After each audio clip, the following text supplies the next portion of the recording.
Howlin Wolf's London sessions. I'll be known for killing Howlin Wolf! I'm not going to provide a trigger warning at the beginning of this podcast, but an assumption warning. I'm going to make an assumption that I don't have to introduce the main players, Eric Clapton and Howlin Wolf, and that you know what was happening in the early 70s and what the blues scene and the blues rock scene meant to each other. I'm going to assume these things because that's what I'm really going to be talking about. I'm going to be telling a story which is about all of these things. If 300-pound, 6'3" cranky blues singers make you nervous, please take note. The title of the podcast isn't hyperbole, and you may find recording studio behaviour in the 70s upsetting. The story. Imagine this, a casual conversation backstage, followed by the ramshackle organisation of recording sessions in May of 1970. A blues concept album, a legendary Delta bluesman playing with rock stars in London. In the late fall of 1969, Eric Clapton's just finished a gig with Blind Faith at the Fillmore. On the same bill are Michael Bloomfield and Paul Butterfield. They're having a chat backstage when they're approached by a guy called Norman Dayron, a University of Chicago professor who's just done the Muddy Waters album Fathers and Sons, with Bloomfield and other young American players. Dayron asks Eric whether he would like to do a similar album with Howlin Wolf. Eric says he'd absolutely be delighted to, but who are you? He wants to find out this is on the level. This is not someone blowing smoke up his arse. He's dead serious about playing with Wolf, and he wants to make sure. Bloomfield and Butterfield vouch for Dayron. Eric says, fantastic. You know, I've always wanted to meet Hubert Sumlin. I always wanted to play with Wolf. But could we do it next year because I've got a packed schedule? They figure out rough dates by phone a week later and pencil it in for around about May time. Eric says he thinks he's got Watts and Wyman. Dayron goes back to Marshall Chess, Leonard's son, now president of the company, and says, look, I've managed to have this opportunity to talk to Clapton. He can get some British musicians, rock musicians, on board. We need to get a party together from here to go to the UK to record this. Chess basically goes, yeah, this sounds like a good idea. Let's go ahead. We do need to make sure, though, that Howlin Wolf is in a good state, because he's just had a heart attack, his kidneys are shot, and he's on about 14 different pills. They get Wolf checked out by a doctor to see whether he can fly over. Then there is some toing and froing over the size of the party flying to London. Dayron says that it was his budget. He could have had anyone he wanted to take to London, including Wolf's band members. I'm not so sure. It wasn't his dime after all. It was a Chess Records release and their roster of artists. Eric said from word go he wanted Hubert Sumlin, but Chess was balking at sending Wolf's guitarist over. He's probably going, well, I've got Eric Clapton, why do I need Hubert Sumlin, right? If we're making this an album of Howlin Wolf with young rock players, sending Sumlin makes no sense. At some point before the party left, word reached Eric that Hubert Sumlin might not turn up. Clapton issued an ultimatum. If Sumlin doesn't show up, I'm not showing up. So there's a bit of a standoff. Marshall Chess, who's in the process of taking over Rolling Stones Records, which is an imprint on Atlantic, sort of then says, okay, well, Hubert can go along. So Hubert Sumlin was flown over to London, but the damage was done. Sumlin already had a highly strong relationship with Wolf. On the London sessions, he played so quietly that back in Chicago, Dayron had to bring in other guitarists to flesh out the rhythm parts. Because Hubert wasn't slated to go from word go, he feels really, really bad. Because he's had a lot of struggle to get the job in Wolf's band. But he's always been the guy, the young guy. He was always perfect for Wolf. Eric loves the work that the two of them did together, so he insists on Sumlin coming along. They arrive at the beginning of May. Howlin Wolf hits London and starts drinking a whole bottle of whiskey a day. So he's in a bit of a state. He's on his pills too.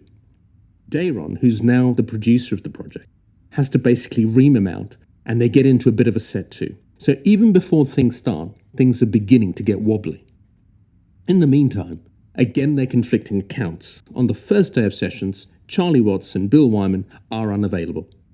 Were they not meant to be there on day one? Or was it just completely disorganised? Calls go out. When the American party arrives at the studio, they find Ringo Starr and Klaus Voormann, who is working with John Lennon among others, instead. Although their takes didn't make the LP released in 1971, eventually a deluxe version of the album was issued with Ringo's and Voorman's performances from the first day, making the sessions memorable not just for the music. The recording uniquely has both the Stones and a Beatles-like rhythm section. So they get in there at Olympic Studios with Glyn Johns engineering. It's all top-rank British talent. The first day they do some takes and Howlin Wolf is not happy. He's not happy and he is not being friendly. And when Howlin Wolf is not being friendly, you know he's not being friendly. He's really quiet and sitting very, very still according to Voorman. They start doing take after take after take. The Wolf eventually begins to get what he wants. Then he starts walking around the room. Howlin Wolf is now walking around the room while he's singing. He's stalking the room. He walks up to Voorman, sings literally inches from his face, and Voorman is like, okay, whatever. Then he wanders up to Ringo. But Ringo likes to have his eyes closed when he's playing. So Ringo's playing along, unaware of Wolf hovering. Then he opens his eyes and sees Howlin Wolf literally in his face. He flinches, almost falls off his chair, and Ringo is traumatized. I mean, he literally says to Eric, I can never do this again. I will never be in a room like this ever again. And true to his word, he doesn't return the next day. He's just too terrified. Needless to say, on the first day, the session is not as successful as they'd hoped, because everybody's feeling everybody else out. And as we know in the blues, it can get rough. Eric himself said, it got pretty rough that night. I'd lost a lot of my blues chops because I'd become a rock musician at that point and was not, doing what I should have been doing, but I picked it up over the night, which was better than other people. Apparently, at some point, Voorman tried to get things moving, and Howlin Wolf just looks at him and says, that's the producer in there, pointing at Norman Dayron in the sound booth. Voorman doesn't come back the next day either. I need to just double-check something with you, please. So how many musicians in total in the room with Howlin Wolf? Maybe another 5. They're all white, apart from Sumlin and Wolf?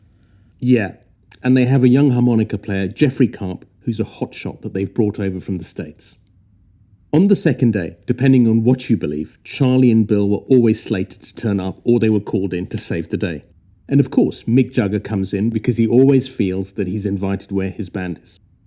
So they start working and the second day goes really, really well. The feel is right with the Stones' rhythm section. Plus, this is recorded between Clapton's self-titled debut album and Layla and other assorted love songs. He's in red-hot form. They're doing the sessions late at night. At some point, they take a break.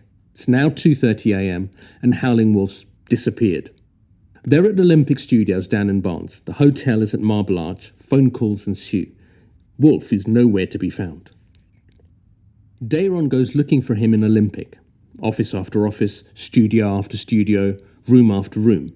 Eventually he goes to the gents and he spots the last cubicle is closed. He knocks on it, no sound. He's going, what the fuck's going on? So he sticks his head under the door and finds Wolf slumped on the toilet with his pants on the floor, his skin a light grey colour. Dayron kicks the door open and calls some guys to help him. They call an ambulance, but according to Wolf, who's now revived, after a bit of assistance, he's only got indigestion. And of course they all go, you don't mess with the dignity of Howlin Wolf.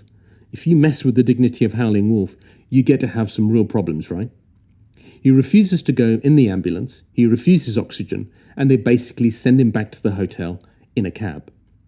On the final day they come in, Mick Jagger turns up, as usual, queen of the scene, and Wolf says, get on the tambourine. So Mick Jagger, world-famous singer, ends up on tambourine on one song. I'm sure Bill and Charlie smiled inwardly, but the last day gets very, very busy. They do a lot of work, and the infamous moment arrives when Eric asks Howlin Wolf, can you show us how to play Little Red Rooster? Now you'd think, hold on a minute, this has been covered by the Rolling Stones. Why would Eric need to ask this? Well, there is some discrepancy between how the Rolling Stones play it and how Howlin Wolf plays it. So what Eric is asking is actually not stupid. He's kind of going, how does this exactly work? He offers Howlin Wolf his guitar. Wolf gives him a look, picks up his own guitar and starts playing. Eric is trying to follow along with him, and the Wolf is just steaming, and he grabs Eric's wrist. Imagine it, his hands like meat cleavers, dragging Eric's wrist up and down the neck. And later Eric says, I'm literally scared out of my wits at this point. I feel as if my wrist has got to break. So Wolf shows Eric forcibly how to play Little Red Rooster, and you can hear some of the interchange in the final record, but not the whole thing. And then they finish in the studio, not without other problems, because Hubert, as I said, not having been invited, plays so quietly that they can't even hear him in the room. They have to put on their headphones. And even when they get the material back to Chicago, the producer hires some guitarists to beef up the rhythm parts. It just shows how sensitive musicians are. On the one hand, you've got the Wolf scaring the living daylights out of people, and then Hubert Sumlin, so gutted that he wasn't wanted, that he's barely playing. The whole thing is absolutely extraordinary. Apparently on the last day, Clapton gave Howlin Wolf a fishing rod, because they're both avid fishermen. The album ended up being the only album in Wolf's career that ever charted in Billboard's Top 200. I think it may have gone as high up as 79th. When it came out, people dismissed it as a mishmash. Neither a rock album, neither a blues album. It was deemed quite unacceptable. But actually, when I was with these blues guys in London 50 years after it came out, and we were talking albums, somebody asked, "Have you heard the Howlin Wolf London sessions?" It was asked quietly. The bass player replied, "Oh, absolutely, I love that, man. You know that bit where Howlin Wolf teaches Clapton how to play?" "Oh yeah, absolutely." The rest of us were nodding. I could hear and see across the room. You're getting a look of, okay, you're a serious blues guy. If you've heard it, you were in. If not, you were looked on with suspicion. This album, to blues enthusiasts, is a special album, especially because it's Howlin Wolf in London with blues rock A-listers. It's one of those albums that is overlooked, but producing this album sounds like a miracle, given everything that happened. That's the end of my tale, but what can we take from it? My journey into music started well before the digital age. Not everything that's been happening since the advent of the internet is entirely new. The music industry has always followed the pull of the dollar, but there's always been a creative counterweight. As the music industry has become more beholden to online music platforms, a type of enshittification and dummification has been going on, and I, for one, am concerned. Let me explain why. Unlike the early 70s, these days the process of discovering new music is largely dominated by TikTok, not radio, television, new act nights at local clubs, or word of mouth. The numbers are slightly insane when you see them. TikTok reaches something like 1.6 billion monthly users, and Spotify 675 million. By comparison, the first legendary February 9th, 1964 appearance of the Beatles in front of an American television audience drew 73 million viewers. Modern platforms' audiences dwarf that number. In so many ways, TikTok and Spotify, with their algorithms, dominate how people discover new music. Yet their impact is infinitely smaller. Why? Every music maker and every image maker is trying to reverse engineer how to go viral on these sites. Once they make the record, artists break down their music in Rolling Stone. Then there's all the pre-launch interviews, where they've got to talk about why this means something personally to them, what the significance of it is. With the Howlin Wolf sessions, none of that so-called fruitful activity had to happen, not even a tour. When discovering music, there used to be a focus on your emotional response, on the connection you felt with the musician. To really experience music you were into, you had to go out and buy a record or a cassette for your collection, which made it even more personal. You were largely free to put the context into the music for yourself. Today, songs come with pre-packaged narratives and a barrage of media to explain the messages, the context and the imagery. If that's not enough, you can go and see what everyone else thinks about it on social media, or your music platform will curate it for you with similar songs and images. I love Arlo Parks, but I'm just so tired that every time she comes out with an album, she's got to give this whole spiel about what it means in terms of her life right at this moment, what experiences she's had, what she's put into it, this, that, and the other. Almost everyone that I love has been abused, and I'm included, declares Arlo Parks with arresting honesty. That's blurb from an online platform.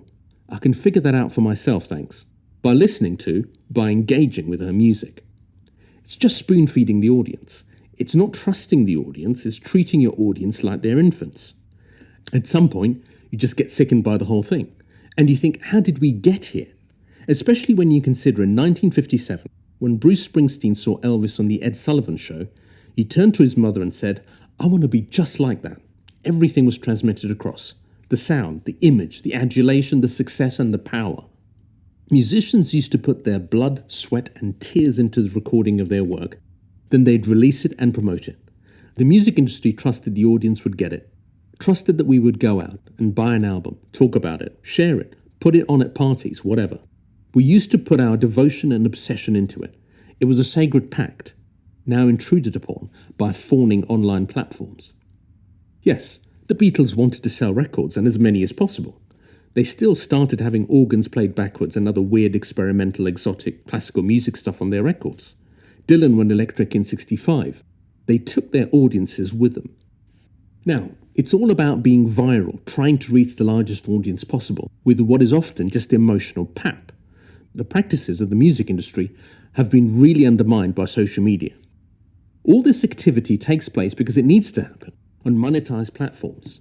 It's no longer happening in our living rooms, bedrooms or classroom. Our lives, our inner experiences are being commercialized. But we shouldn't have to live our lives so that they are economically beneficial to some firm. I think George Harrison might consider the music industry to be perverted, inverted and diverted into treating its audience as if they're brainless. And we've got to get out of here because it's really bad for artists. It's really bad for us listeners and music lovers.